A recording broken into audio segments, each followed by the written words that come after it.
Hello out there and welcome to Season 5 of Your Next Mission video podcast. Homelessness is a problem in our country, and veterans are certainly not immune. According to the U.S. Department of Veterans Affairs, there are more than 35,000 U.S. veterans who are homeless right now. Today, we're going to talk about programs the VA has in place to help those homeless veterans and help prevent others from ending up in the same situation. So stay with us. We'll be right back.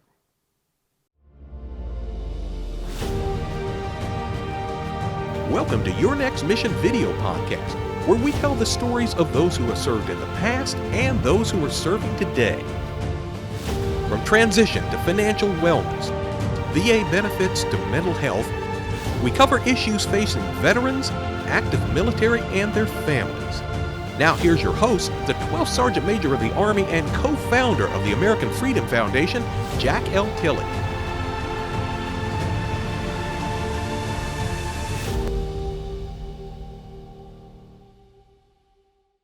Thanks for joining us, and thanks to all of the veterans and service members and families for your service to our great country. Now, before we get started, I personally want to thank our presenting sponsors, Navy Federal Credit Union, whose members are the mission, and Purdue Global, where you can start your comeback, with additional sponsorship from Blue Cross Blue Shield FEP Dental and Blue Cross Blue Shield FEP Vision and USAA. Together, they make your next mission happen. They love our veterans and families, and I say it all the time, we love them too. Today, we're going to be talking about homelessness in our country. It's a problem with no easy answers, and it's particularly distressing to see it happening to men and women who have served our country. But it's also something the VA is working hard to deal with. And I'm happy to introduce Shawn Liu, who is the Director of Communications for the VA Homeless Programs Office. Shawn, thanks a lot for joining us today. Sergeant Major Tilley, it's a pleasure to be here. Really appreciate the opportunity. Well, you're going to be a great guest. I can see that already. You got me motivated just looking at you smile there a little bit. Listen, this is a topic I'm really passionate about. It's an important topic, and so I'm excited to get the word out. Well, we have a lot to talk about today, but before we do that, could you tell the audience just a little bit about yourself? Sure, yeah. So I'm a social worker by training. I actually went through school to get licensed in social work. And earlier in my career, I've actually provided some of the services that I'm going to talk about today to actual homeless veterans, helping scores of them move out of the shelters, out of encampments, and into their own apartments. I also feel it's important to share that although I'm a civilian, I come from an unorthodox, somewhat quirky military family. I don't know if you're familiar with the Flying Tigers from World War II, but my grandfather was actually a member of the Flying Tigers, but from China. And so he was actually part of the Chinese Air Force and then detached to America to join that fighter group. And so we're really privileged as part of our family to be part of that tradition. And on a personal note, I'm privileged and feel very honored to be part of this mission to serve our nation's veterans, because in some ways I'm kind of honoring my grandfather's sacrifice, that even though he was fighting for a different country, in many ways, he also was an American veteran. And so I get to do my part as well. Well, Shawn, I appreciate it. You know, I can feel your enthusiasm. I always tell people that if you walked in my shoes, you understand what I'm talking about. You've walked in your grandfather's shoes and you understand the importance of what you do, what's going on with especially with our homeless veterans. Shawn, let's start by trying to get a handle on some of the numbers involved here. How many homeless veterans are there, in the U.S.? I hear all sorts of different numbers. How many really is there? Yeah, so it's generally a tricky number to pin down specifically for a variety of different reasons. But one of the main numbers that we use that has been serving as our year-over-year benchmark of how we're doing towards ending veteran homelessness is something called the point-in-time count survey. If you think of it in another way, it's basically like a homeless person census. It's organized by our partners at the U.S. Department of Housing and Urban Development. And each year, in the coldest night of the year, usually around the end of January, thousands of volunteers go out into the country and they count as many people experiencing homelessness, including veterans, so that we can get a sense of what the need is, most importantly, so that we can appropriately distribute resources and other services. With the most recent point-in-time count that we have data for nationwide, so this is going to go back to 2023, so you want to think January of last year, the number of veterans counted were 35,554 veterans. Now, to put that into context, this is about a 7.4% increase over the number of veterans counted in 2022. So we're actually seeing, similar to other subpopulations of people experiencing homelessness across the country, veteran homelessness has seen a little bit of an uptick. However, there has generally been an overall decline in veteran homelessness over the last 13, 14 years or so. Since 2010, we've actually seen a 52% reduction in veteran homelessness. But for any veteran who's on the street right now, those numbers don't really mean anything. So a big part of what I'm excited to chat about today are the different programs and services to help those veterans get connected to not only VA, but ultimately end their homelessness. Yeah. Is it difficult to determine who's homeless, who in the homeless population is a veteran, who isn't? I mean, I got to tell you something. When I was taught years ago that I don't really tell people that I have a problem. If I got a problem, I sort of keep it to myself. It's part of my DNA. And I would imagine a lot of people that are homeless or have the same kind of problems. Yeah, it's a little bit tricky to pin that down too, and for a variety of different reasons. And you mentioned just how difficult it is to ask for help. A lot of folks who've been taught resiliency, independence, being resourceful, there's a lot of shame that gets tied up into asking for help. However, what we've seen over the last, again, 10 years is that there have been so many different resources that have been invested in, not only through Congress, but to VA and to nonprofit organizations. And in many ways, when you look out your window, when you see out into your communities, you watch TV, it feels like the challenges that people face generally are just more and more apparent. That in some instances, because everybody is struggling, it can be a little bit easier to ask for help, especially when you hear that other veterans like you may have already gotten help either through a nonprofit organization, maybe VA. That's one of the things that we do in terms of our outreach is we rely a lot on other veterans who have benefited from these services to say, hey, look, there's nothing to be ashamed of. I was in your situation. I got help. You can get help too.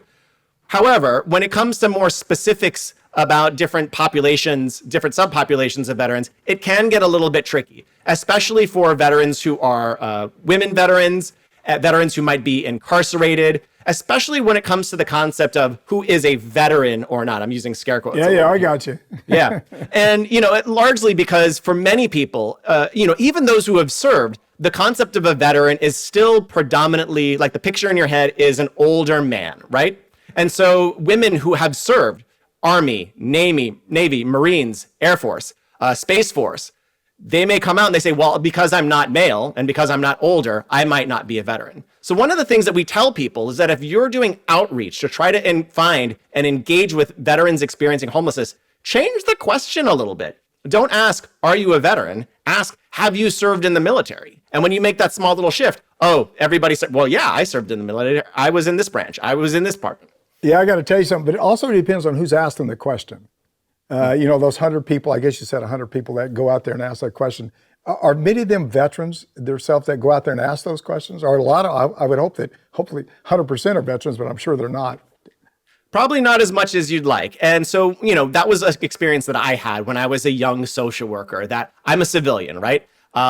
My parents are immigrants. I had a relatively middle-class life. I might be the furthest in terms of life experience and relatability to many of the veterans that I was actually trying to engender trust. But similar to how you and I are building rapport in this show, that was some of the skills that I had to rely on. But in many instances over the years, people like me had our ability to connect to veterans augmented by peers. There's a role that many healthcare organizations, including VA, have brought on, which are peer specialists, veterans who maybe have been homeless themselves, maybe have already struggled through mental health concerns and have gotten care, they've gotten stable, and are now part of our teams, so that as we're going out, you don't have to take my word for it. Here is a fellow veteran who's gone through it too, who's now on our team, who can bring you on in as well. Yeah.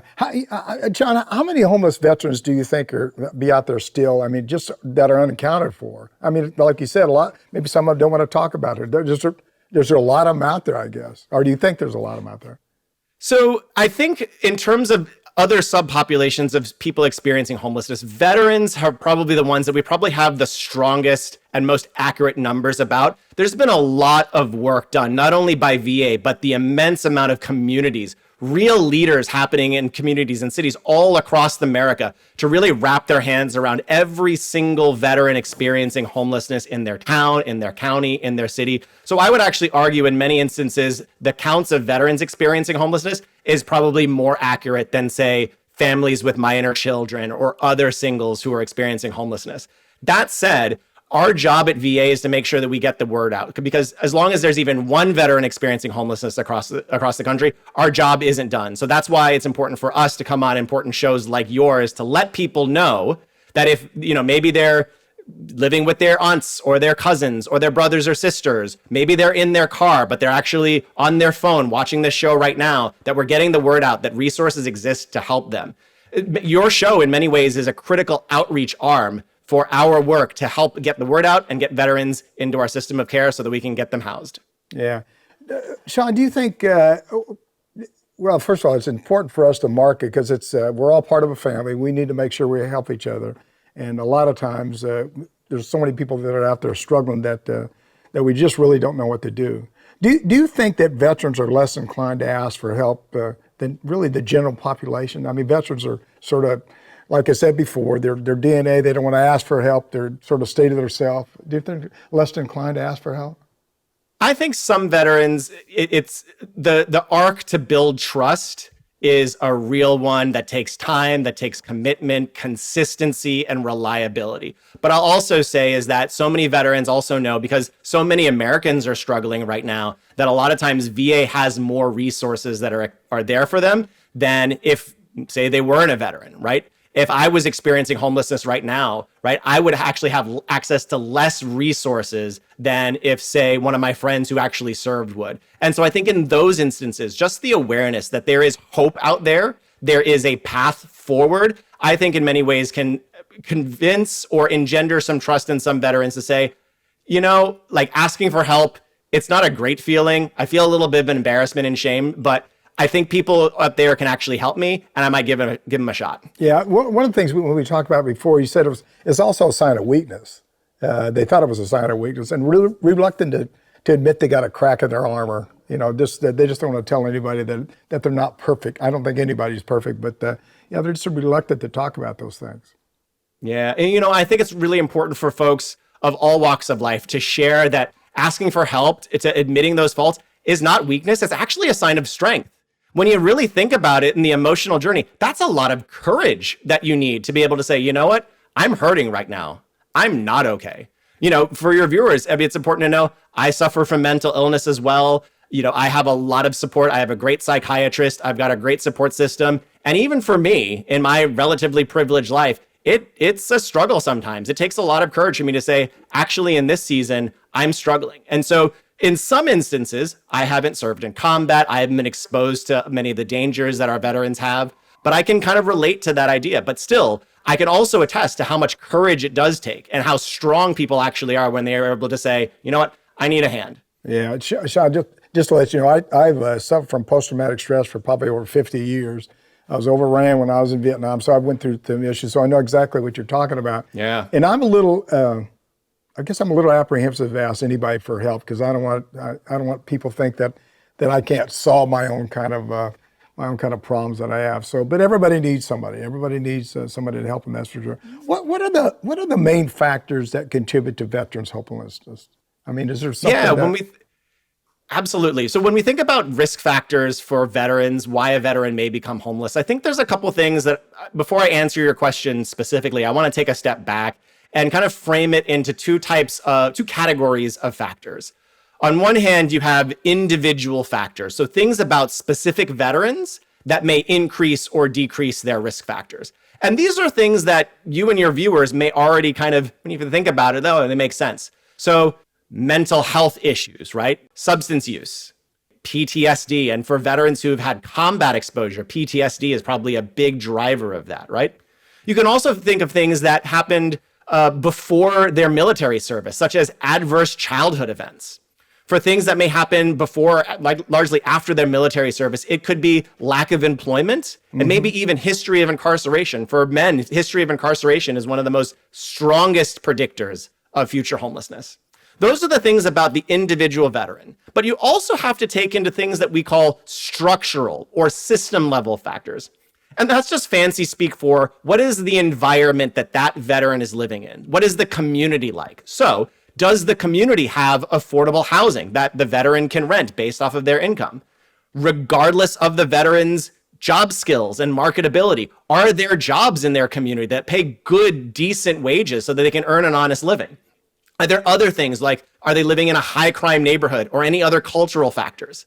So that's an important thing that I think that we want to keep to the forefront, especially in this time where a lot of folks will say, well, it's got to be the drugs, right? Or is it the alcohol? It's got to be the drugs and the alcohol and the mental illness, as if that's the primary driver for homeless. And what I want your viewers to take away is that when you think about individual veterans, their risk factors, and where they live, it's the mix of those individual factors and those structural or system factors.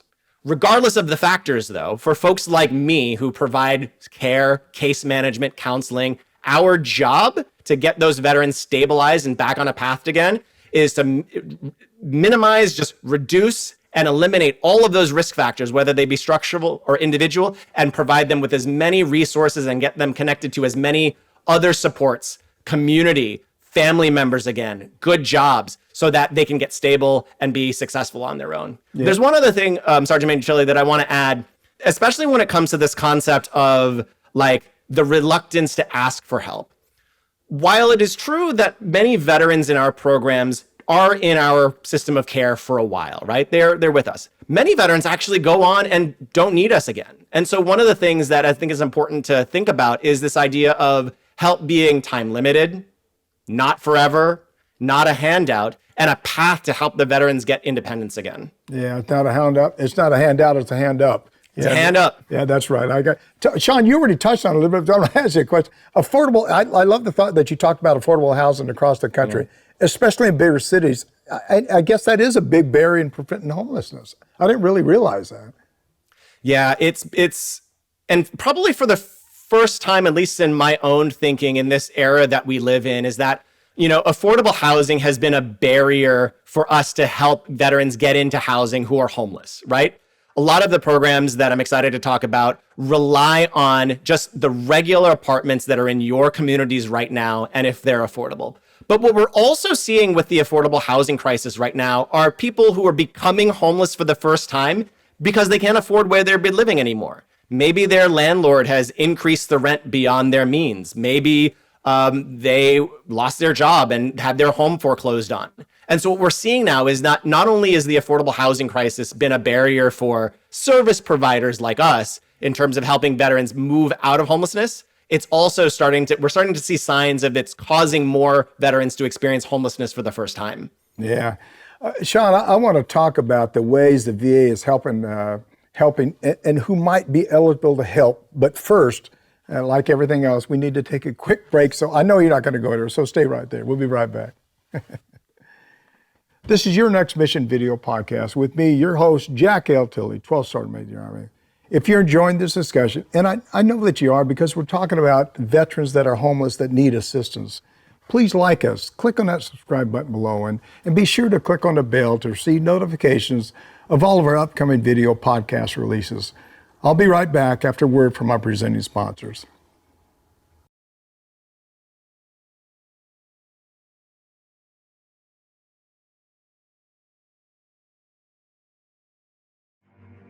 You're watching Your Next Mission video podcast, proudly presented by Navy Federal Credit Union, the most trusted credit union owned by members of the military community, serving all branches of the armed forces and their families. Their members are the mission. Learn more at NavyFederal.org. And Purdue Global. You're ready for a comeback, and with Purdue Global, you can do more than take classes. You can take charge of your story, of your career, of your life. Earn a degree you can be proud of and get an education employers respect. Start your comeback at PurdueGlobal.edu. Now back to your host, the 12th Sergeant Major of the Army, Jack L. Tilley.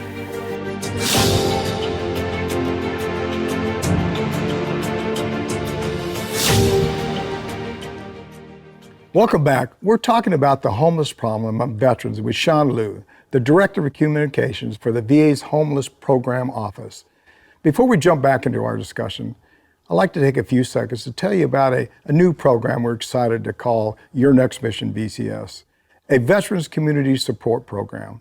We'll provide personalized one-on-one support to address the unique needs within our veteran community through our many partnerships with other veteran service organizations. Please check us out at yournextmission.org/VCS and register to participate. Remember, we want to help you with whatever issues you and your family are facing. So please reach out to us.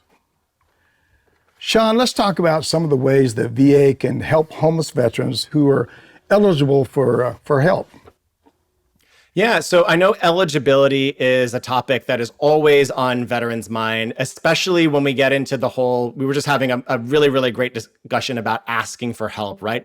The worst feeling for a veteran is when you're in a position of need, where you need to ask for help, but you're scared, am I eligible for the thing? Because like you worked up all of the courage to ask for help just to be able to told, actually, you're not eligible because X, Y, Z. Yeah. That's a frustrating bit. And so I want to acknowledge that the labyrinth of eligibility criteria can sometimes make your head spin. Generally speaking, when we're talking about eligibility for VA homeless programs, right, it's a little bit broader than what your viewers may be familiar with healthcare eligibility for VA. We're largely focusing on discharge statuses that are other than dishonorable and at least 1 day of active duty. Now, that's a very, very rough sketch, and I want to acknowledge there's a lot more nuance that is there that I am not the expert at. But I want folks to know that if you're experiencing homelessness and housing instability, and that you at least have a discharge status that is not dishonorable and at least 1 day of active duty time, VA and our partners may be able to help you.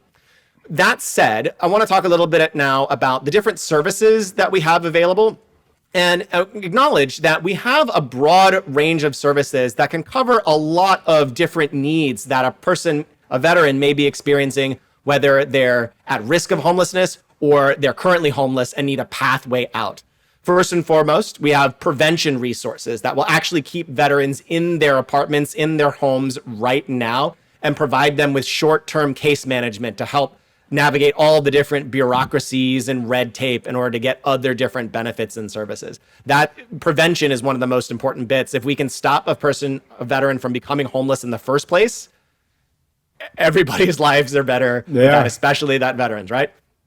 But for those veterans who do find themselves homeless, maybe they've just been evicted, maybe they're out on the street, the first front door for us is outreach.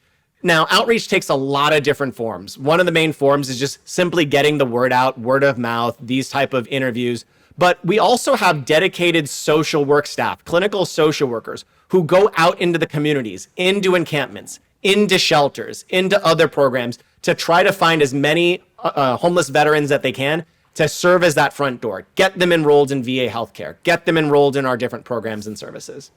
We next have temporary services, interim programs that provide veterans with a place to stay tonight so they can get out of the elements. I'm based out of Florida, so the big elements that we're worried about here, heat and rain and humidity. Some of that can be murderous. If you're in the north, especially in the winter, it's going to be cold. So we're largely talking about different programs that provide temporary accommodations so the veterans can get out of the elements and get stabilized, and so they can move on to their path to permanent housing. Yeah. We also have permanent housing resources that provide subsidies that make rent affordable for veterans. This is especially important if a veteran's on fixed income. Maybe they're 50% service connected. Maybe they're receiving a non-service connected pension. Maybe they're just starting out in their job, in their career, and don't have a really robust salary. So we get them into permanent housing and then provide them with all the different services they need. Again, counseling, case management, medical care, job training, et cetera, et cetera. Also, that with the idea is that once they get housed, we keep them housed. Yeah, I should have went to you when I got out of the Army. You could have helped me out real quick there. So let's say someone is homeless and needs help, and they definitely qualify. What's the next step? I mean, if I'm homeless, I need help, what's the next step right there? Yeah, so there's a couple different ways, and we'd like to approach it from two different angles, right? Obviously, our job at VA is to be proactive. We don't want to wait around for when veterans are in need. We're going out into areas where people experiencing homelessness are predominantly are. Again, these are going to be shelters. These are going to be resource and referral sites, soup kitchens, et cetera, et cetera. So we're being proactive, trying to actually find veterans experiencing homelessness. But if we haven't gotten to you yet and you're in this situation, the best way for you to reach out to us so that you don't have to worry about like a phone tree or a phone directory or whatever is to call our National Call Center for Homeless Veterans. It's a toll-free number. The number is 877-424-3838. I'm going to say it again, 877-424-3838. This call is free. It's confidential. It's staffed 24 hours a day, 7 days a week with trained professionals ready to connect you to your nearest VA and that's the easiest way to do it. There are other ways, of course, is to visit our outreach sites, check out your local VA medical center. But if that is way, way too complicated, that call center number is the best way to get connected to us, and we'll get you on your path. Yeah, you should put that number out all the time. We'll put it in the lower thirds of the show all the time, but that's important for us. How do you determine the best program the a person needs? How do you do? I guess they go to counselor. Somebody says whatever program they need to help them to assist them. And another question, I'm going to add this on here a little bit. Yeah. What about families? I mean, families, veterans come in, they're just not coming by themselves. They come with a family and kids and everything else. Talk to us a little bit about that. Yeah, so let me talk a little bit about like the different programs and services and how we kind of determine the best fit. So that's going to be a mix between our assessment process. We have some standardized assessments where we get some basic information about the veterans' needs, their financial situation, their household composition that I'm going to talk about in a little bit. Where they want to live, what resources, what their journey, how they want it to look like. Do they want to go right into housing now? Do they have some other issues that they maybe want to go through some treatment first and then go to housing? Most importantly, we honor veterans' choices as best we can and always try to get them connected to the soonest and best care possible. We don't want veterans staying out in the street being homeless longer because the fit for what they're looking for and what's available isn't quite right, but we try to move it heaven and earth as much as we can to honor those veterans' preferences while also getting to the soonest and best care. So I want to talk, you mentioned about like families with minor children, household compositions.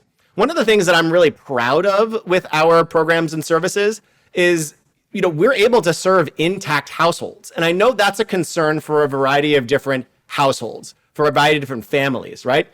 Number one, especially for families with minor children, this predominantly impacts women veterans, but male veterans too also are part of households with minor children. They're concerned that if I ask for help, if I call, will Child Protective Services come and take my kids away? And that's definitely not the case. We don't have any situations of where somebody calling the call center or getting enrolled in our system of care has been the thing that took their kids away. And so we want to know it's okay to ask for help. Your kids won't get taken away. We're going to make sure that they get really, really good, safe shelter and on that path to permanent housing. Also, we serve a lot of unique, individualized, different compositions of households. I'm trying to find a really good way to say this, but in the past, we've had households with maybe the veteran is a grandparent and it's their kid and their grandkids. Maybe the veteran is mom and it's their grandfather and their kids. We serve so many different family compositions. And so what's important to note is that, we want to make sure that as we're providing you services, we're keeping your family intact. We're not separating you.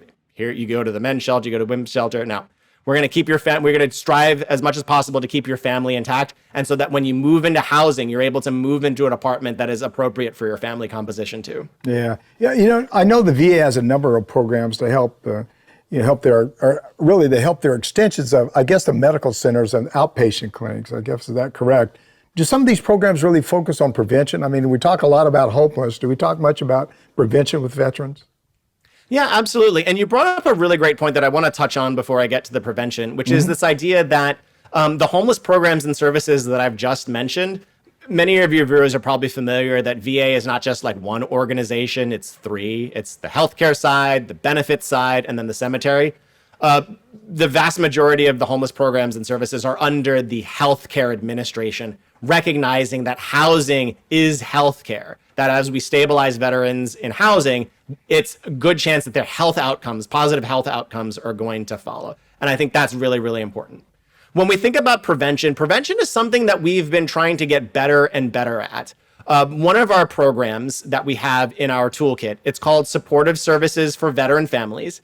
For years, since I believe 2012 or 2013, so think about 10, 11 years now, it served as one of our primary tools for providing prevention services. So if you're a veteran in an apartment now, it can work, and you're facing eviction because maybe you've fallen behind on your rent and you don't have anywhere else to go. So if you get evicted, you might actually be homeless. It can step in and help pay off some of those past due, get you current, and then provide you with some supportive services to keep in that place.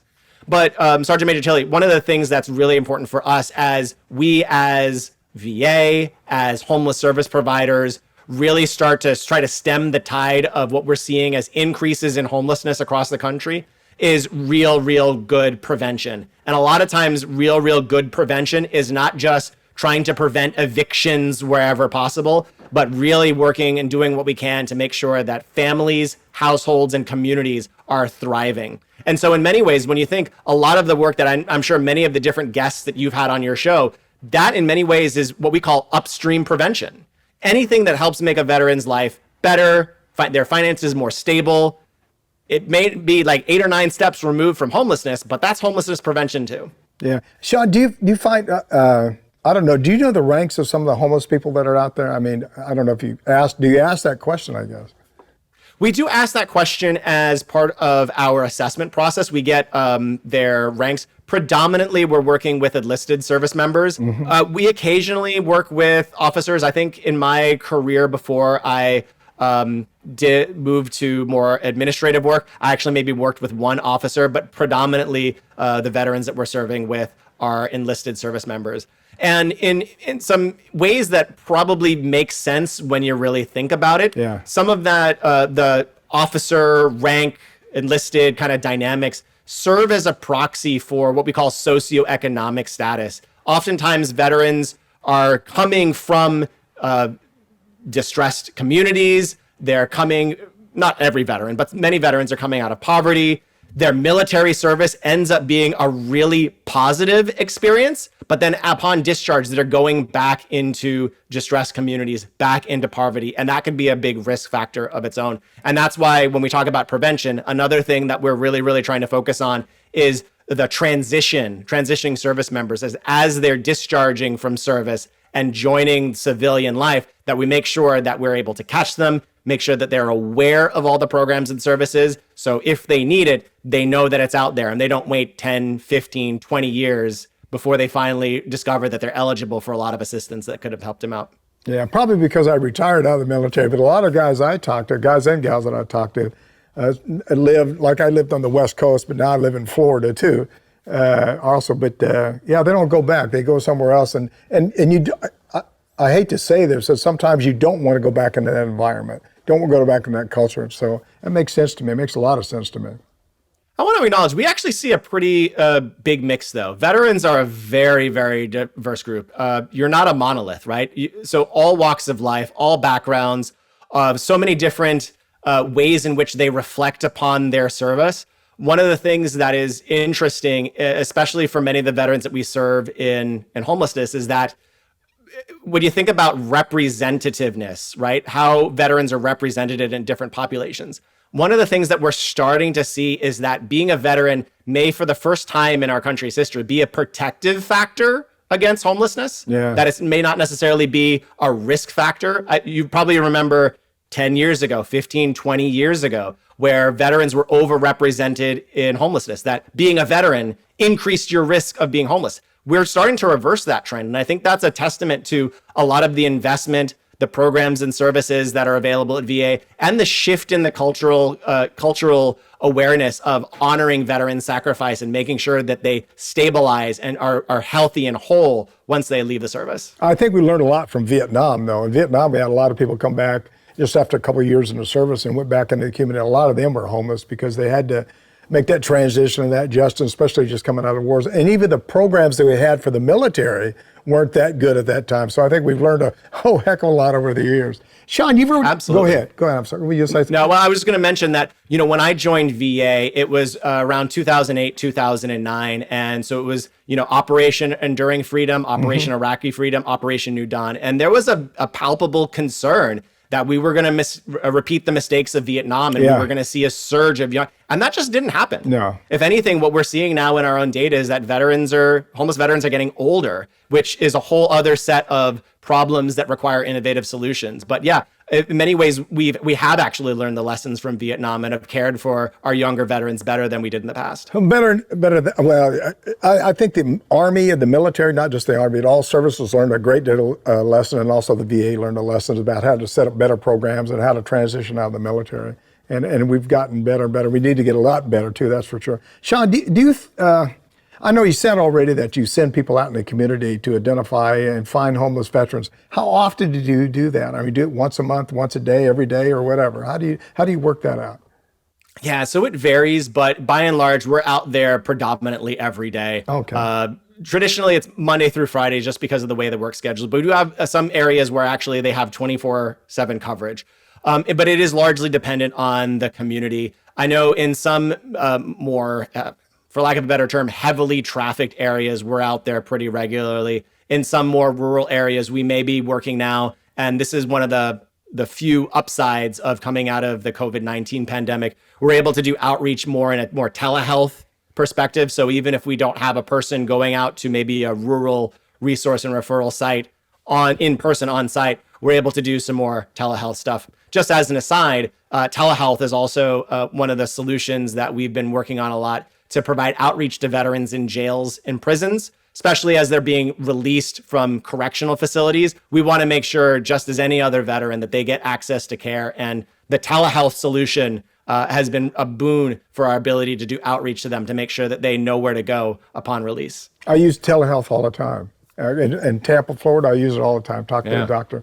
Hey, I know you said this already, but do you help veterans find a place to stay while they're trying to find a home? I thought you said that already. We do that when they're trying to find a home. Absolutely. Yeah, okay. Can you talk a little bit more about that? That's one of the most important things that we do, which is, the jargon speak that we call it is housing navigation, which is just fancy speak for exactly what you said, which is when we get veterans enrolled in our programs, when we get them those housing subsidies, they've got to find a place to rent to. So we actually support them with that. Many of our communities have what we call housing navigators. So staff that are specifically dedicated to developing relationships with landlords and property owners in your community to find and identify those housing units that a veteran can rent to. It's predominantly 1-bedroom apartments, but occasionally like 2 and 3 bedrooms, sometimes a single family home. And absolutely, it's one of the most important things is to help a veteran navigate that process, to figure out landlords that'll rent to them, complete the application process. So landlord engagement, identifying willing landlords with good, safe, decent rental units that'll rent to our veterans is absolutely a critical component. And just as an aside, another kind of like activity that we do in terms of outreach, not only getting the word out to veterans, but getting the word out to landlords as well so that they can rent to our veterans. Yeah. Shawn, I'm going to tell. I'm glad we're recording this because I'm going to have to go back and write some of these questions down here. This is an absolutely great discussion. I have a couple more questions for you, but there's always a but. We need to take another quick break. My head just spinning, Shawn, with all the information you put out there. Now here's a word from 2 more of the organizations that make this show possible.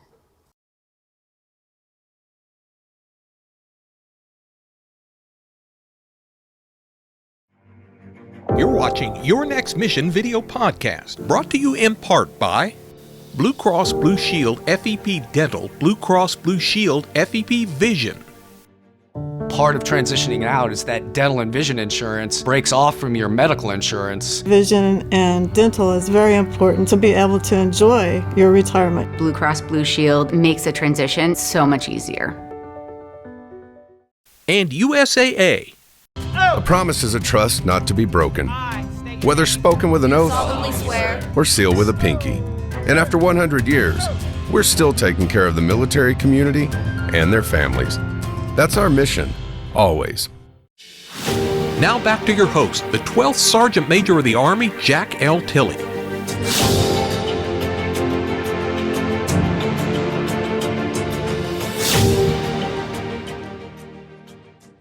Welcome back. We're blessed to be here today with Shawn Liu from the VA Homeless Program Office. Remember, this is your show. We know that you're out there with so many issues that directly affect you, and we want to address each and every one of them.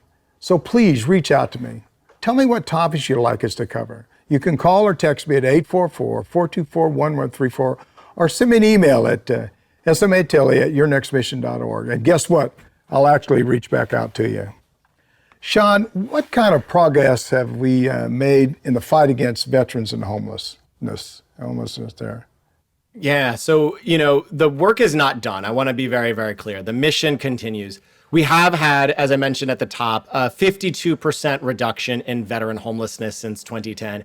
And this is somewhat unprecedented, both in the history of our country and in terms of subpopulations. When we've seen other subpopulations of people experiencing homelessness, their rates of homelessness has stagnated or in some instances increased. We've actually seen pretty steady reductions in veteran homelessness over the course of the last 12 years. But as I mentioned before, the work isn't done. The mission continues. One of the things that's important for us is to speed up the rate in which we're able to move veterans into permanent housing. That's a big deal. Housing ends homelessness.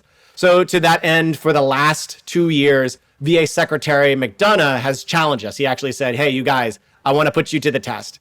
And so in 2022, and again in 2023, he challenged us to house 38,000 homeless veterans each year, back to back, 38,000. Now, that's both a nice round number, but an oddly specific number. And so to put that into context, it's about the number of veterans counted in the 2020 point in time count, that year over year benchmark, but it's also the number of seats that are around at Fenway Park. So if you think about the number of seats there, each one filled by a formerly homeless veteran with several thousand, kind of hanging out in the field, times 2, because over the last 2 years, we actually exceeded those goals. In 2022, we housed over 40,000 veterans.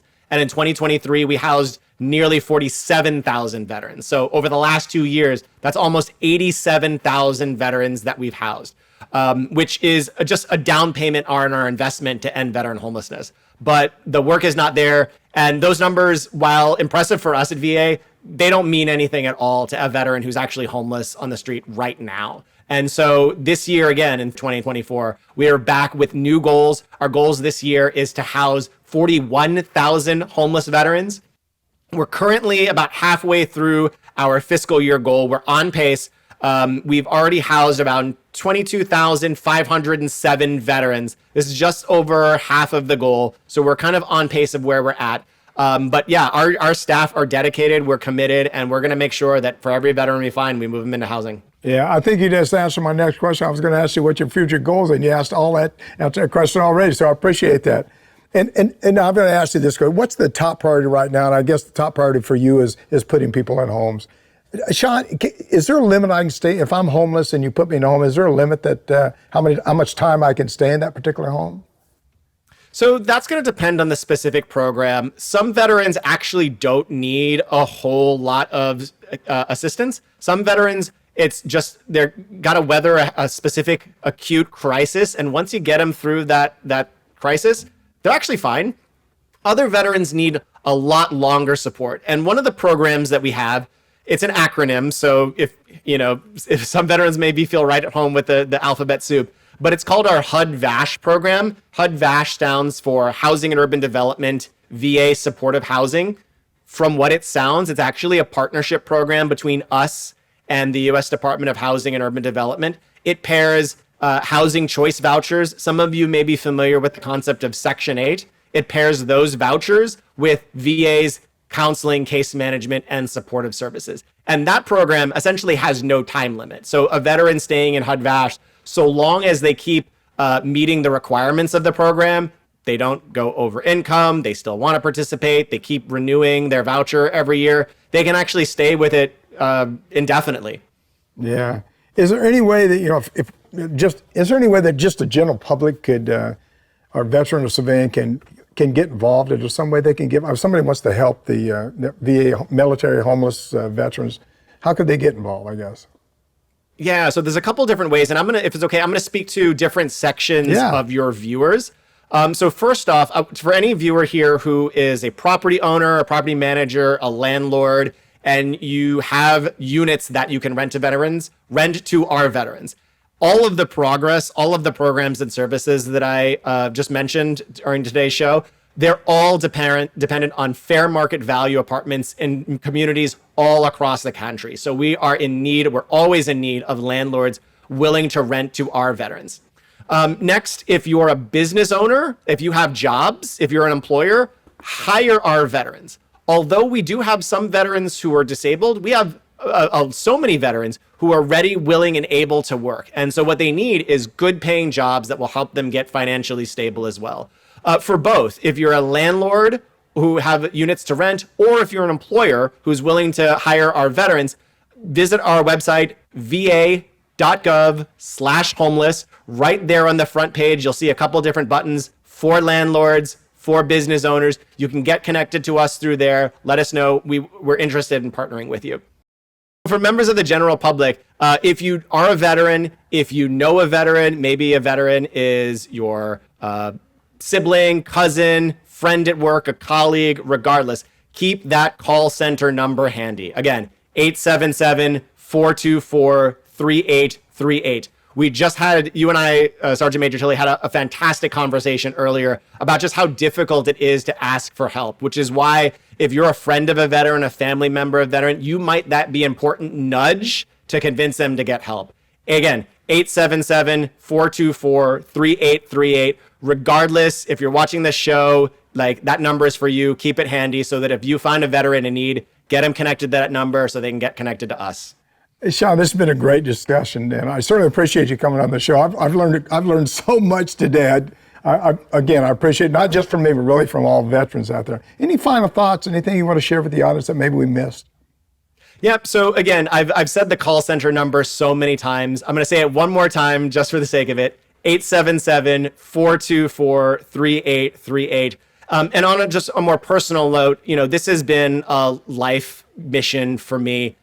I'm a civilian, but in many ways honoring my grandfather's sacrifice and honoring the sacrifices of so many people who have served. This is something that's not just a job, it's personal. And at least you have my word. I'm not going to rest until we get the job done. Well, Shawn, I appreciate you, and I appreciate you coming on the show. God bless you. And again, thank you so much for what you do and what you continue to do. Thank you. Appreciate it. Thanks again to Shawn Liu for being with us today. I'm Jack Tilley, 12th Sergeant Major of the Army, and you've been enjoying Your Next Mission video podcast. And thank you for joining us. Log on to our website at yournextmission.org and leave me a review. I hope it's a good one. While you're there, you can visit our nonprofit and corporate partners who have jobs and services available that can assist you in your transition from the military. And check out our job board in partnership with Recruit Military, where you can search for a job that's just right for you. You'll find a short video that will help fine-tune your search, and where you can also create your own personal profile. You can follow me on all my personal social media pages: Facebook, X, Instagram, YouTube, LinkedIn, and Rumble. And if you like what we're doing with Your Next Mission, please click on that subscribe button below. And don't forget to click on the bell to receive notifications of all of our upcoming video podcasts.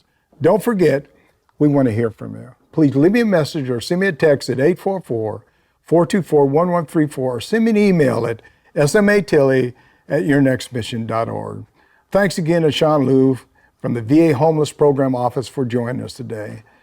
Everybody struggles in life. And unfortunately, there's a lot of veterans and families out there that are struggling with homeless. Don't think that you're alone. I tell people all the time on the show and even in my personal life that we're all part of a family, and we need to make sure that we take care of each other. So if you're struggling, you have a concern, anything that we can do, not just we, not the American Freedom Foundation, not Your Next Mission right here, if we can help you, and the VA will help you. All you have to do is reach out to them. They want to assist you. Remember, stick together, help each other out, and we'll be in a better place. So God bless each and every one of you. Thanks for watching.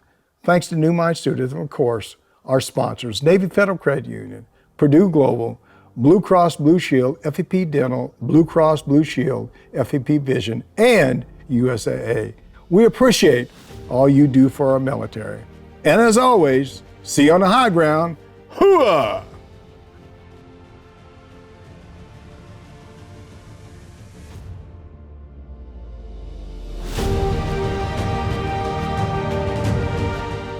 You've been listening to Your Next Mission, brought to you by the American Freedom Foundation. Learn more by visiting yournextmission.org.